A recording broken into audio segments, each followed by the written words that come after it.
శ్రీమాత్రే నమః. నవరాత్రుల్లో ఈరోజు రెండవ రోజు శ్రీ గాయత్రీదేవి అమ్మవారి అలంకరణ నైవేద్యం. ఈరోజు నేను అల్లం గారెలు కొబ్బరన్నం చేశా. మనం పూజకి చేసుకునే కొబ్బరన్నం అంటే ప్రసాదం కింద నివేదించే కొబ్బరన్నం చేసే పద్ధతి వేరేగా ఉంటుంది. అది ఎలానో చూసేద్దాం వచ్చాను. ముందుగా అల్లం గారెలు నైట్ నానబెట్టుకున్న పప్పుని పేస్ట్ లాగా రుబ్బుకొని అందులో కొంచెం జీలకర్ర, ఉప్పు, అల్లం తురుము వేసుకొని బాగా కలుపుకొని చిన్న చిన్న వడల్లాగా వేసుకోవడమే. అలా వడల్లా వేసుకున్న దాన్ని పక్కన పెట్టుకోండి. అది అవుతుండగా పక్కన కొబ్బరి ముక్క మాత్రం ఆల్రెడీ దేవుడికి నైవేద్యంగా పెట్టిన దాన్ని వాడకూడదు. ఫ్రెష్ కొబ్బరి తీసుకొని అది తీసి కొబ్బరి పాలు తీసి పెట్టుకోవాలి. నేను అలా 2 గ్లాసుల కొబ్బరి పాలు తీసి పక్కన పెట్టుకున్నా. 1 గ్లాస్ బియ్యానికి 2 గ్లాసుల కొబ్బరి పాలు పడతాయి.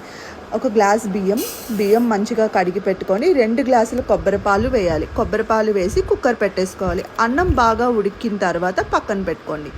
తర్వాత ఒక బాండీ పెట్టుకొని అందులో గీ వేసుకొని మనకి శనగపప్పు, పోపులు, పచ్చిమిరపకాయలు, ఎండుమిరపకాయలు, కొబ్బరి పాలుతో పాటు కొబ్బరి తురుము కూడా ఉండాలి. ఫ్రెష్ కొబ్బరి తురుము ఉండాలి. కొబ్బరి పాలు తీసిన తురుము వేయకూడదు. అలా వేస్తే రుచి ఉండదు. కొబ్బరి తురుము వేసి పోపులోని బాగా కలియబెట్టుకొని ఆల్రెడీ కొబ్బరి పాలల్లో ఉడికించిన అన్నం ఉంది కదా, అన్నం వేసి బాగా కలిపేసుకుంటే కొబ్బరి అన్నం రెడీ అయిపోయినట్టే.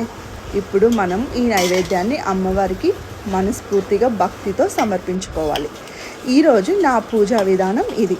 మీరు ఎలా చేసుకున్నారు? రెండవ రోజు మీరు ఏమేమి ప్రసాదాలు సమర్పించుకున్నారో అమ్మవారికి కామెంట్ చేసేయండి. ఏదైనా సరే మన ఇష్టం. అమ్మవారికి మనస్ఫూర్తిగా భక్తితో సమర్పించుకుంటే చాలు. శ్రీమాత్రే నమః. Thank you for watching my videos.